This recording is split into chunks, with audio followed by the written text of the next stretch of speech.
Substituting components is relatively easy in P&ID in your Plant 3D. Let's go ahead and take a look at this valve that we have right here. As you see, we have a hand valve, 6 inches, gate valve.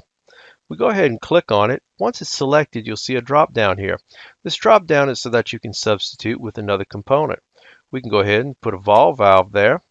If ball valve's not what you wanted, you can go ahead, change it again, and we can go ahead and do it to a rotary valve. Notice that it still stays the same size and it takes on the information that is already in the tag for this S line. Now it's not just valves that we can change. We can go ahead and substitute this heat exchanger. Now, depending on what type of hookups you have, you may have to change lines around, but as far as for the component itself, all you have to do is go to the drop down and then substitute it with another component.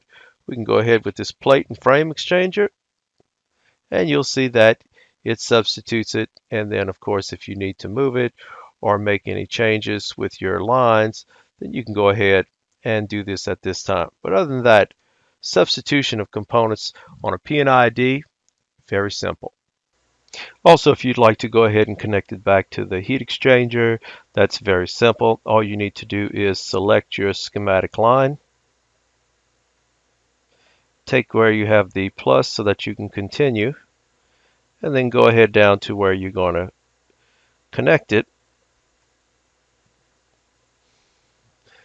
And then once it's connected there, then you need to attach the component. So if you go ahead and select that, and then you can go ahead and in your schematic line edit and then attach it to the component, and then select the component that you wish to attach to.